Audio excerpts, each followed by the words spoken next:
ಅಪಘಾತದಲ್ಲಿ ಗಂಭೀರವಾಗಿ ಗಾಯಗೊಂಡಿದ್ದ ಯುವ ಐಪಿಎಸ್ ಅಧಿಕಾರಿ ಹರ್ಷವರ್ಧನ್ ಚಿಕಿತ್ಸೆ ಫಲಕಾರಿಯಾಗದೆ ಸಾವನ್ನಪ್ಪಿದ್ದಾರೆ. ಮೈಸೂರಿಗೆ ತೆರಳಿ ಹಾಸನಕ್ಕೆ ಮರಳುತ್ತಿದ್ದ ವೇಳೆಯಲ್ಲಿ ಕಾರು ಅಪಘಾತದಲ್ಲಿ ಯುವ ಐಪಿಎಸ್ ಅಧಿಕಾರಿ ಹರ್ಷವರ್ಧನ್ ಗಂಭೀರವಾಗಿ ಗಾಯಗೊಂಡಿದ್ದರು. ಆಸ್ಪತ್ರೆಯಲ್ಲಿ ಚಿಕಿತ್ಸೆ ಪಡೆಯುತ್ತಿದ್ದ ಅವರು ಚಿಕಿತ್ಸೆ ಫಲಿಸದೆ ಸಾವನ್ನಪ್ಪಿದ್ದಾರೆ.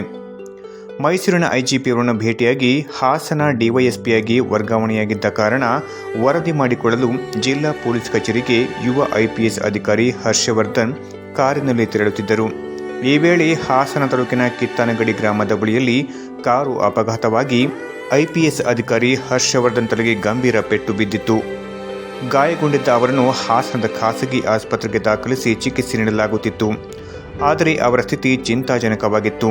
ಅಲ್ಲದೆ ಹೆಚ್ಚಿನ ಚಿಕಿತ್ಸೆಗಾಗಿ ಬೇರೆ ಆಸ್ಪತ್ರೆಗೆ ಕರೆದೊಯ್ಯುವ ಸ್ಥಿತಿಯಲ್ಲೂ ಕೂಡ ಅವರು ಇರಲಿಲ್ಲ. ಈ ನಡುವೆಯೇ ವೈದ್ಯರು ಅವರಿಗೆ ಚಿಕಿತ್ಸೆ ಮುಂದುವರೆಸಿದ್ದರು. ಕ್ಷಣಕ್ಕೂ ಅವರ ಸ್ಥಿತಿ ಗಂಭೀರಗೊಂಡಿತ್ತು. ಚಿಕಿತ್ಸೆ ಫಲಕಾರಿಯಾಗದೆ ಅವರು ಭಾನುವಾರ ರಾತ್ರಿ 9 ಗಂಟೆಯ ಸಮಯದಲ್ಲಿ ಸಾವನ್ನಪ್ಪಿದ್ದಾರೆ.